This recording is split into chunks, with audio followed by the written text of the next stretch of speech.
বিকেলের রোদটা তখন ধীরে ধীরে মিলিয়ে যাচ্ছে। পাহাড়ের চূড়ার আড়াল থেকে সূর্য যেন রক্তাভ আলো ছড়িয়ে অন্ধকারের কাছে আত্মসমর্পণ করছে।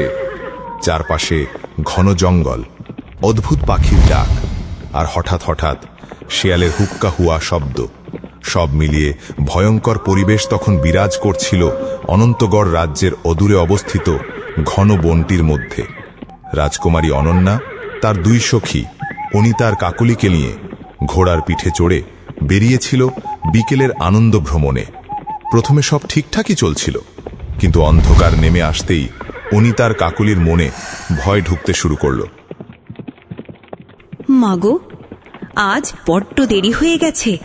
প্রাসাদে ফিরতে ফিরতে বোধহয় রাত হয়ে যাবে। না, এরপর আর এত দূরে ঘুরতে আসা উচিত হবে না। কাকুলি ভয়ার্ত চোখে চারপাশ দেখে সায় দিল। ঠিকই বলেছে সনিতা, আমারেও কেমন যেন মনটা অজানা আতঙ্কে কেঁপে উঠছে। না জানি এই অন্ধকারে কি সব লুকিয়ে আছে। রাজকুমারী হেসে উঠল। আরে, তোরা দেখছি সবগুলো একেবারে যাকে বলে দুটো তাজা তাজা ভিতর ডিম। আরে, আমি তোদের এতদিন কি শিখিয়েছি বল? আমার শেখানো বিদ্যা তাহলে কি সব বিফলে গেল? হ্যাঁ, ঘোড়ায় চড়া, তলোয়ার চালানো, বর্ষা ছড়া, এসব তোদের আমি নিজে হাতে শিখিয়েছি। তোরা দুজন তো তীরন্দাজ হিসেবেও বেশ চমৎকার।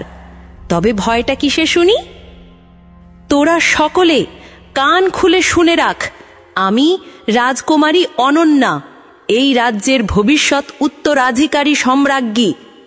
আমি ভেবেছিলাম তোরা দুজন আমার ভালো দেহরক্ষী হতে পারবি, কিন্তু তোদের এই সামান্য অন্ধকারের মধ্যে যদি ভয় করে, তাহলে তো আমাকে পুনরায় ভাবতে হবে আমার নতুন দেহরক্ষী হিসেবে অন্য কাউকে বেছে নিতে হবে। তবে তোরা আমার প্রিয় ভাজন, তাই আমি চাই না যে তোদের পরিবর্তে অন্য কাউকে সঙ্গী হিসেবে রাখতে। সে যাই হোক, তবে কান খুলে শুনে রাখ, আমার সঙ্গী হয়ে থাকতে চাইলে বুকের ভেতর দম রাখতে হবে। একটা কথা সব সময় মনে রাখবি, শুধু ঢাল তলোয়ার নয়, প্রত্যেকটি মানুষের প্রথম অস্ত্র হলো তার অদম্য সাহস। আর সাহসী মানুষেরাই এই পৃথিবীতে রাজত্ব করে, যার প্রকাশ্য উদাহরণ আমার বাবা মহারাজ প্রেমনাথ। আমি গত দুটি যুদ্ধে নিজে অংশ নিয়েছি। আমার বাবা মহারাজ প্রেমনাথের পাশে দাঁড়িয়ে লড়েছি। আমি জানি সাহস থাকলে সব ভয়কে জয় করা যায়। আর তোরা ভূতের ভয় পাচ্ছিস? আমি যখন রাজ্য শাসন করব, তখন শুধু মানুষ কেন, জঙ্গলের ভূত পিশাচরাও আমার ভয়ে কাঁপবে। তার হাসির প্রতিধ্বনি পাহাড়ে গড়িয়ে গেল। কিন্তু ঠিক তখনই ঘোড়াগুলো অস্বাভাবিক আচরণ শুরু করলো। তারা খুর ঠুকতে লাগলো, গর্জনের মতো শব্দ বেরোলো, যেন কিছু ভয়ানক জিনিস তাদের সামনে এসে দাঁড়িয়েছে। রাজকুমারী বিষয়টিকে প্রথমে পাত্তা দিল না। সে বলল, ওরা বোধহয় ক্লান্ত হয়ে পড়েছে। কিন্তু হঠাৎ আকাশে এক দমকা হাওয়া বইল। বাতাসে কেমন যেন মৃতদেহ পোড়ার গন্ধ। আর সে অন্ধকারের ভেতর থেকে ধীরে ধীরে বেরিয়ে এলো রাক্ষসের দল। লম্বা বিভৎস, রক্তাভ চোখ, নখগুলো যেন লোহার মতো ধারালো। তাদের গলা থেকে বেরোচ্ছে কর্কশ হাসি। একসাথে এতগুলো রাক্ষসকে দেখে মুহূর্তেই অনিতা আর কাকলির মুখ শুকিয়ে গেল। ভয়ে তাদের বুক ধক ধক করতে লাগলো। রাজকুমারীর চোখে এক মুহূর্তের জন্য সাহস থাকলেও রাক্ষসদের ভয়ঙ্কর রূপ এতটাই অমানবিক যে তিনজনই অবশেষে জ্ঞান হারিয়ে মাটিতে লুটিয়ে পড়ল। আজ তাহলে মানুষের তাজা মাংসের স্বাদ নেওয়ার সুযোগ এসেছে।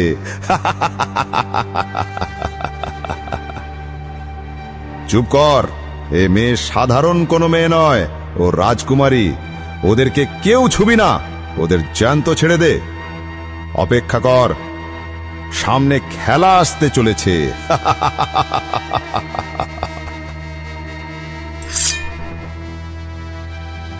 এখন সকলে চল, পরে খেলা হবে।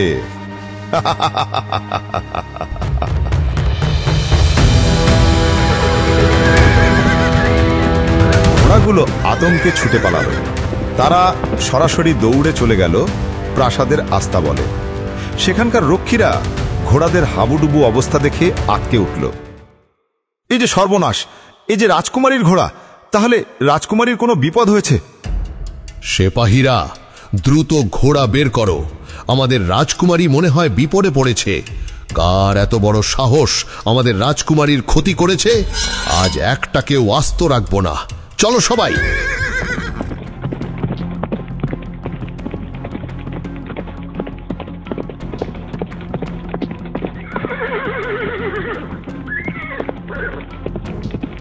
সৈন্যরা, চারপাশে ছড়িয়ে যাও, সমগ্র এলাকা তন্ন তন্ন করে খোঁজো।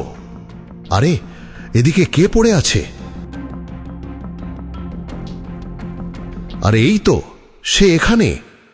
সৈন্যরা, এই যে আমাদের রাজকুমারী এখানে অচেতন হয়ে পড়ে আছে, তাড়াতাড়ি তাকে প্রাসাদে নিয়ে চলো। অবশেষে তারা রাজকুমারী অনন্যা ও তার দুই সখীকে অচেতন অবস্থায় খুঁজে পেল। তাদের শরীর ঠান্ডা, মুখে মৃত্যু ভয়ের ছাপ স্পষ্ট। সৈন্যরা তাড়াতাড়ি তিনজনকে প্রাসাদে ফিরিয়ে নিয়ে এলো।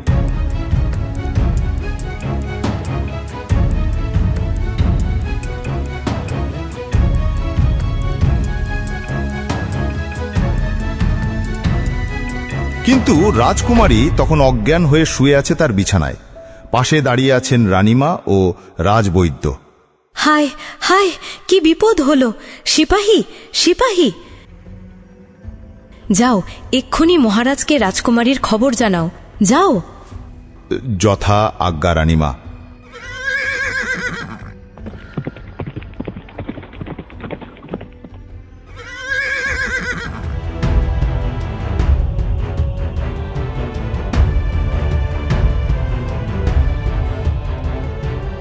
ওদিকে মহারাজ প্রেমনাথ তখন ছিলেন প্রাসাদের বাইরে।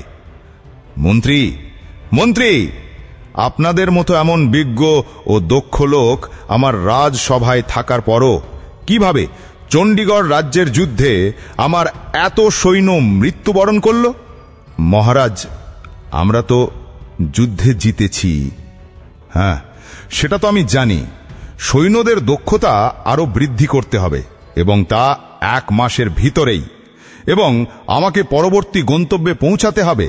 দেখতে হবে এই জঙ্গলের ওপাশে কত শক্তিশালী রাজ্য রয়েছে। মহারাজ, শুনেছি ওই জঙ্গলটার পুরোটাই জ্যায্য রাক্ষসদের দখলে। শুনেছেন? কখনো দেখেছেন কি? প্রয়োজন হলে তাদের সঙ্গে আপনাদের সকলকে দেখা করার ব্যবস্থা করব। কান খুলে শুনে রাখুন, আগামী 1 মাসের মধ্যে আমার সৈন্য সংখ্যা দ্বিগুণ করবেন, এটা আমার আদেশ। এত লোভ ভালো নয় মহারাজ। লোভ নয় আচার্য, এটা আমার লক্ষ্য। মহারাজ, আপনি কিন্তু প্রকৃতির শক্তির সাথে লড়াই করতে চাচ্ছেন। আমি আমার তন্ত্র শক্তি বলে যতটুকু জানি, তাতে যুদ্ধ ভীষণই ভয়ঙ্কর হতে চলেছে, যার এক পাশে মানুষ আর অন্য পাশে ভয়ঙ্কর রাক্ষস বাহিনী। আপনি আর একবার ভেবে নিতে পারেন মহারাজ। ভেবে নিয়েছি আচার্য। আজ্ঞা করুন মহারাজ। আমাদের রাজকুমারী আজ বিকেলে জঙ্গলের পথে ঘুরতে বেরিয়েছিলেন, তারপর সেখানে অসুস্থ হয়ে পড়েন। সেপাহীরা তাকে উদ্ধার করে প্রাসাদে নিয়ে এসেছে, কিন্তু তার জ্ঞান এখনো ফেরেনি মহারাজ। আপনাকে রানীমা ডেকে পাঠিয়েছেন, তাড়াতাড়ি চলুন মহারাজ। হায় হায় মহারাজ, আমি কিন্তু ঘোরতর বিপদের গন্ধ পাচ্ছি, তবে বুঝতে পারছি না এর শেষ কোথায়। হ্যাঁ, অনেকক্ষণ ধরেই শুকেছি আপনার বিপদের গন্ধ। কোনো বিপদকেই মহারাজ প্রেমনাথ ভয় করে না। সিপাহীরা, প্রাসাদের দিকে ফিরে চলো। হুয়া! সকলে ঘোড়া ছুটিয়ে প্রাসাদের দিকে ছুটল।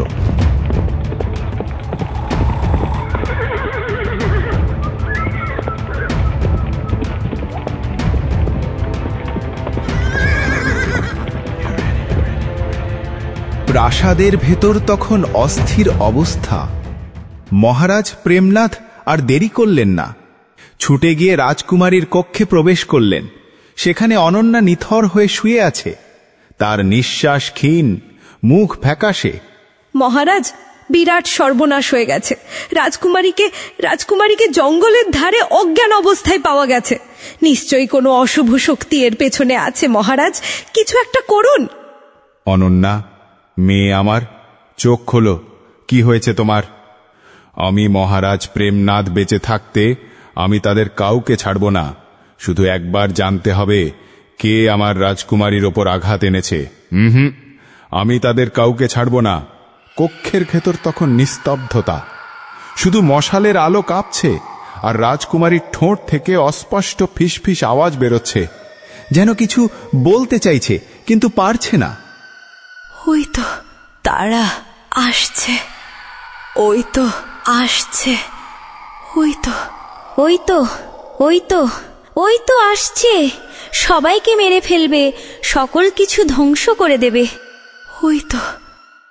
তারপরই অনন্যা আবার গভীর অচেতনতায় ডুবে গেল। রাজপ্রাসাদের অন্তঃপুরে যেন নিস্তব্ধ মৃত্যুর ছায়া নেমে এসেছে। রাজবৈদ্য, রাজকুমারীর শরীরের অবস্থা আপনি কেমন বোধ করছেন?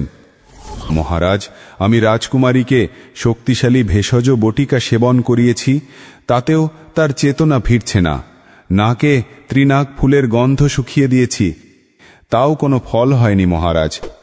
আমার মনে হচ্ছে এ বিষয়াদি কোনো সাধারণ বিষয় নয় মহারাজ। কোনো অশুভ শক্তি রাজকুমারীর দেহে অদৃশ্য প্রভাব ফেলে গেছে। কেবল ভেষজ বা চিকিৎসায় তাকে জাগানো সম্ভব হবে না। এখন একমাত্র ভরসা কোনো উচ্চমানের সাধক বা সন্ন্যাসী। দয়া করে যা করবেন দ্রুত করুন। রাজা থমথমে মুখে মন্ত্রীর দিকে তাকালেন। মহামন্ত্রী, যাও, যেখান থেকে পারো, যেভাবে পারো, কোনো উচ্চমানের সাধক সন্ন্যাসীকে হাজির করো। যাও, সকলে বেরিয়ে যাও। যথাজ্ঞা মহারাজ। রাজকুমারীর জন্য জীবন বাজি রাখতেও প্রস্তুত। দাঁড়ান মন্ত্রী মশাই, এত উদ্বিগ্ন হবার কিছু ঘটেনি। কাউকে ডাকতে হবে না। রাজকুমারীর কোনো অসুখ হয়নি বা তার শারীরিক কোনো ক্ষতিও হয়নি।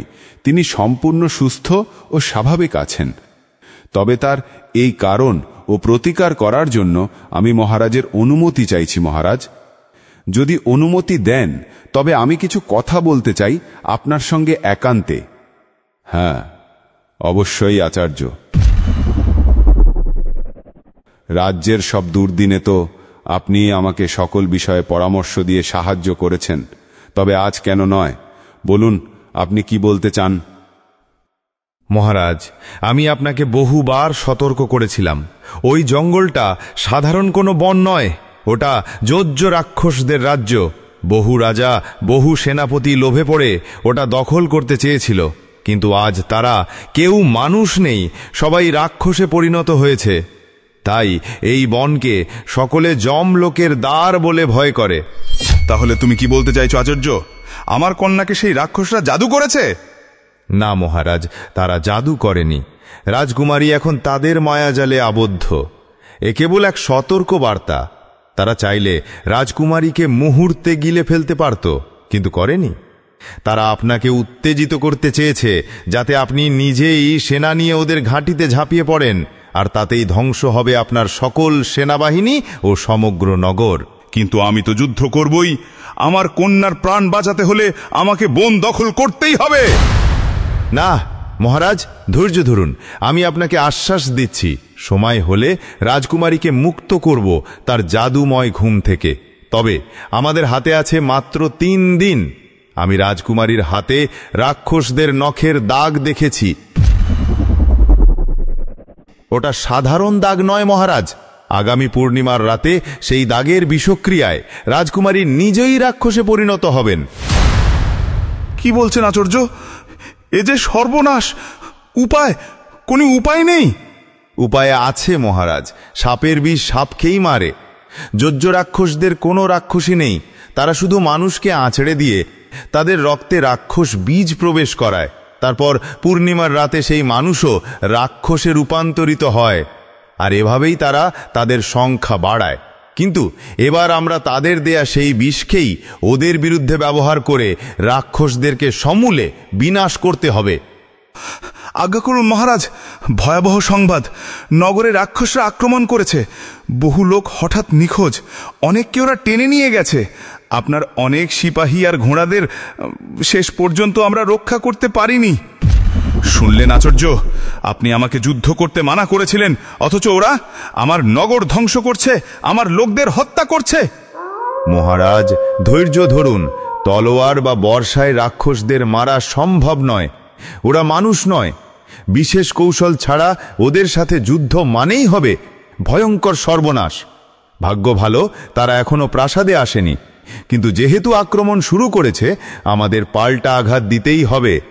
ঠিক আছে, কিন্তু কিভাবে ওদের হত্যা করব? উপায় আছে মহারাজ। সেই উপায় হলো আমাদের রাজকুমারী, আমার কন্যা। তাকে আবার বলির পাঁঠা করতে বলছেন না তো? না মহারাজ, তবে তার রক্তই হবে মুক্তির চাবিকাঠি। শুনুন, আমাদের প্রয়োজন হবে রাজকুমারীর ঘোড়ার রক্ত। সেই ঘোড়াটিকে বিসর্জন দিতে হবে। পুরো রক্ত এক পাত্রে সংগ্রহ করতে হবে। তারপর সেই রক্তের সাথে মিশাতে হবে রাজকুমারীর শরীর থেকে নেওয়া 19 ফোঁটা রক্ত। সেই রক্তের মিশ্রণ প্রত্যেকটি তীরের ফলায় মাখানো হবে। আর যুদ্ধে আমাদের সৈন্যরা একমাত্র সেই রক্তমাখা তীরগুলোই কেবলমাত্র ব্যবহার করবে। যেই সেই তীর যে রাক্ষসের শরীরে লাগবে, সঙ্গে সঙ্গে তাদের মৃত্যু ঘটবে ও তারা মুক্তি পাবে। রাজকুমারীর শরীরে যে রাক্ষস বীজ রোপিত হয়েছে, সেই বীজের সঙ্গে ঘোড়ার রক্ত মিলে এক মহাশক্তি তৈরি করবে। তীর ছুড়লেই সেই বিষবীজ রাক্ষসদের শরীরে ফিরে যাবে। তাদের অন্তর্গত শক্তি উল্টে গিয়ে মুহূর্তে তাদের বিনাশ ঘটবে। তাহলে যুদ্ধ হবে এবং রাতের আধারে ওদের নিজেদের অভিশাপ দিয়েই আমি ওদের শেষ করব।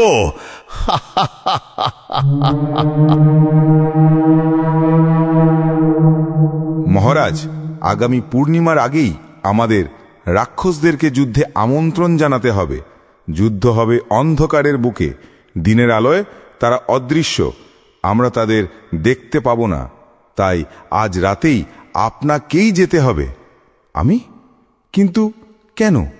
আমি একাই যাব? অন্য কেউ কি আমার সঙ্গে যেতে পারে না?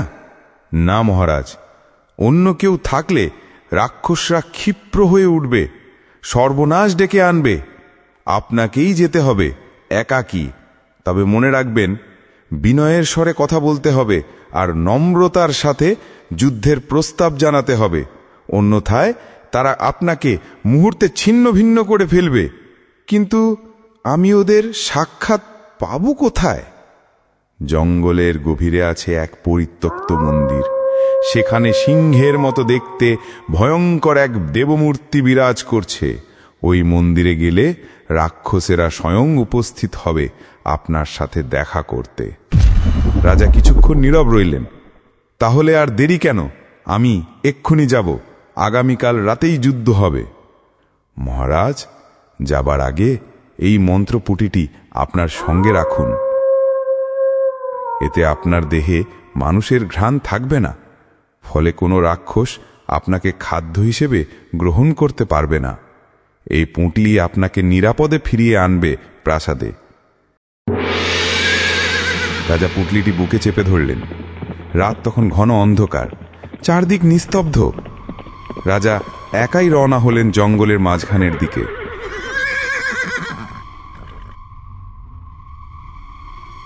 অবশেষে রাজা পৌঁছালেন সেই মন্দিরে। মন্দিরে এক বিশাল সিংহাকৃতির পাথরের মূর্তি, দাঁত বের করা চোখে জ্বলন্ত আগুন।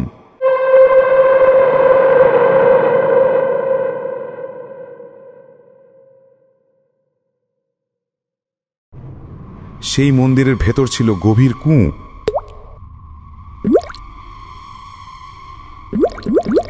রাজার উপস্থিতি টের পাওয়ার সাথে সাথে সেই কুঁয়োর মধ্যে থেকে বের হয়ে এলো রাক্ষসেরা।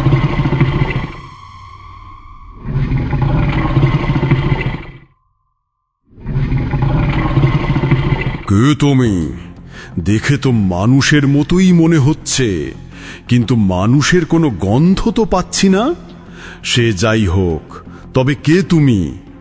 আমাদের এই পবিত্র মন্দিরে তোমার আগমনের কারণ কি?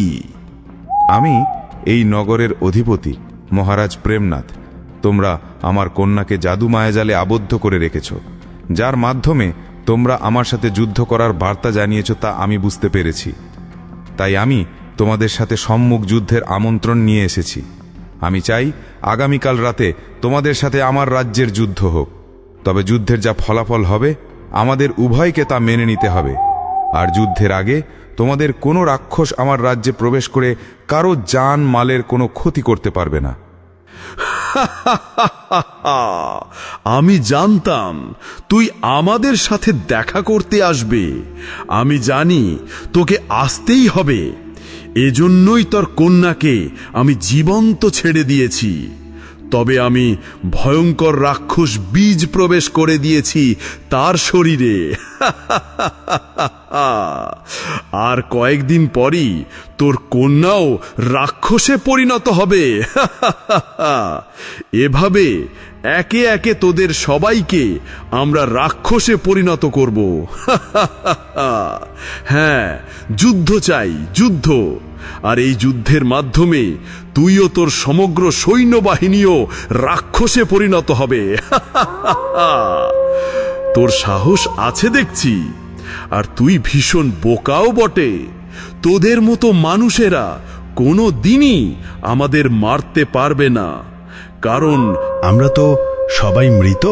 আর মৃতদেরকে কিভাবে তুই আবার মারবি? হ্যাঁ, যা যা, তাড়াতাড়ি তুই যুদ্ধের প্রস্তুতি নে। আমার আর দেরি সইছে না। তারপরই সব রাক্ষস অদৃশ্য হয়ে গেল। রাজা দ্রুত ফিরে এলেন প্রাসাদে। রাজা সবকিছু খুলে বললেন।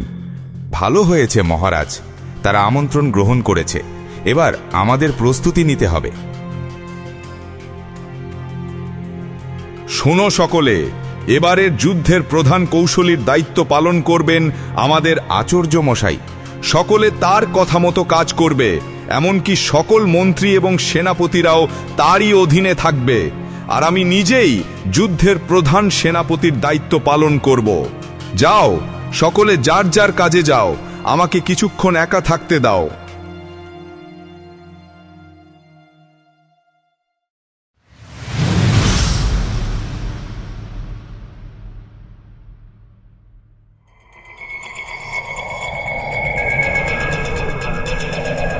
ঘোড়াটিকে বিসর্জন দিতে হবে। ঘোড়াটির শরীরের সমস্ত রক্তই আমি চাই। এক ফোঁটা রক্তও যেন অপচয় করা না হয়। তারপর সে রক্ত একটি তামার পাত্রে রাখো।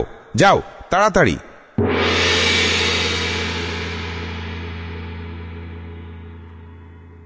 মাননীয় আচার্য, আপনার কথা মতো আমরা ঘোড়াটির সমস্ত রক্ত সংগ্রহ করেছি।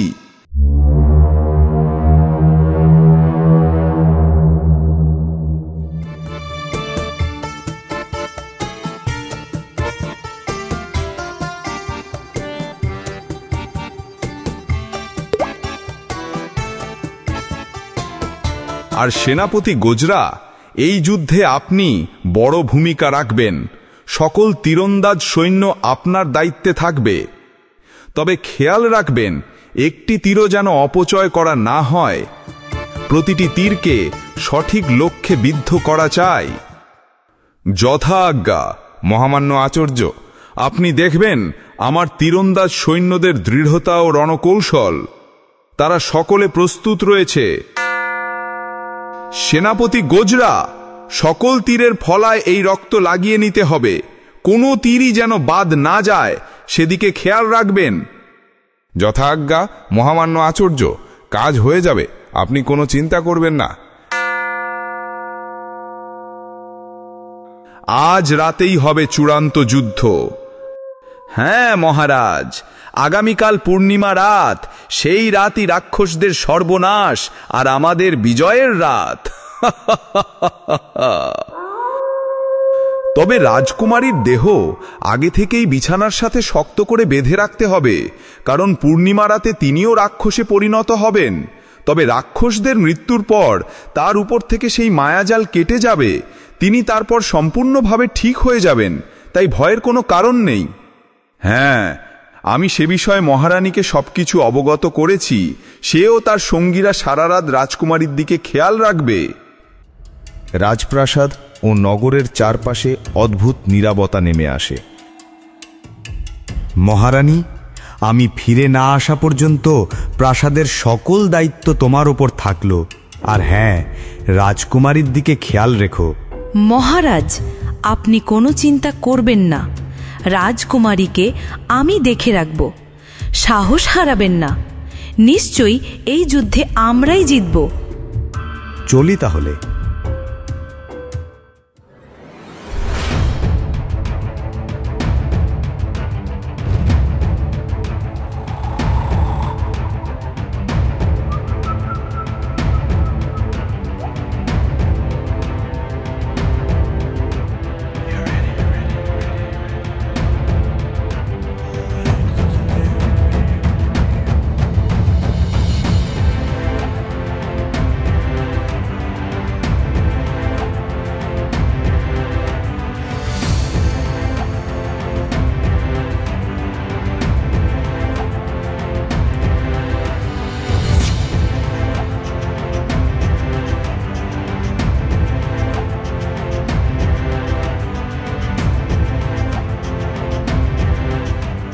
রাজা তার সেনাপতিদের ডেকে পাঠালেন। রাজ্যের সেরা ধনুক ও অশ্বারোহী বাহিনী প্রস্তুত হল। আচার্য আগেই বিশেষ তীর তৈরি করে রেখেছেন, যার ডগায় রাজকুমারীর রক্ত মিশ্রিত হয়েছে। প্রতিটি তীর মন্ত্রপুত। চাঁদ তখন আকাশে উঠেছে।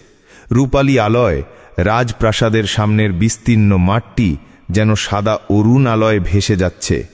হঠাৎই অন্ধকার মেঘ এসে চাঁদ ঢেকে দিল। বাতাসে ভেসে এলো গর্জন। দূরে জঙ্গলের দিক থেকে শোনা গেল ঢাকের মতো শব্দ, ডুম ডুম ডুম।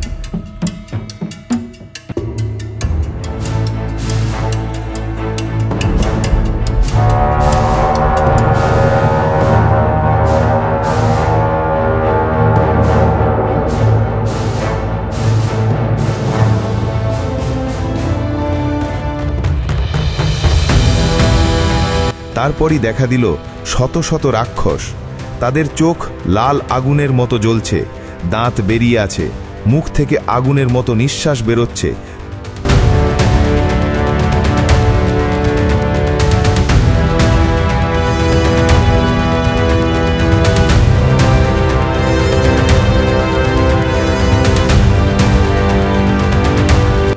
মানুষ, তোমাদের শেষ রাত এসেছে।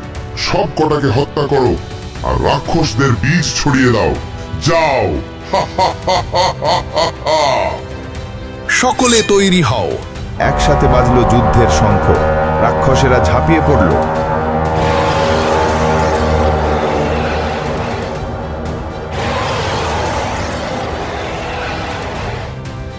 তীরন্দাজ, তীর ছড়ো।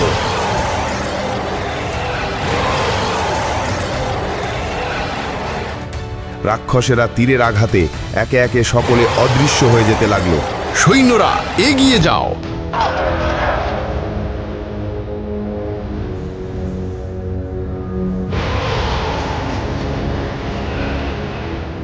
সৈন্যরা খেয়াল রাখো, একটা রাক্ষসও যেন পালাতে না পারে। বর্ষা চালাও, ছড়ো তীর, হত্যা করো। কেউ সাহস হারাবে না, কেউ পিছনে তাকাবে না। সকলে এগিয়ে যাও, যাও।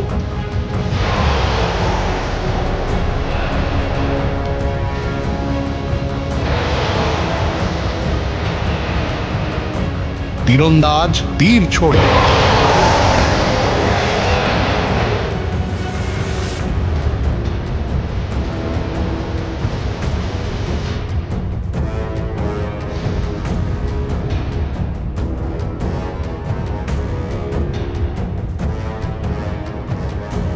আরে এ কি হচ্ছে? এমন তো আগে কখনো হয়নি। আরে বাঁচতে চাইলে সকলে পালাও, পালাও। সৈন্যরা খেয়াল রাখো, একটা রাক্ষসও যেন পালাতে না পারে। কিন্তু কোনো রাক্ষসই পালাতে পারল না। একে একে সকল রাক্ষস মৃত্যুবরণ করল। রাজ্য তখন রাক্ষসদের গ্রাস থেকে চিরদিনের জন্য মুক্তি লাভ করল। আর রাজা সেই রাক্ষসপুরী জঙ্গলটিকে বিজয় করতে সক্ষম হলেন, যা আগে কেউ কখনো করতে পারেনি। মহারাজ, আজ আপনি শুধু রাজা নন, আপনি এক মহাবিজয়ী। এই বিজয় যুগ যুগ ধরে স্মরণীয় হয়ে থাকবে। না না, আচার্য মশাই, আজ আপনি না থাকলে আমাদের যে কি অবস্থা হতো তা আমাদের কারুরই অজানা নয়। এর যোগ্য পুরস্কার আপনিই পাবেন।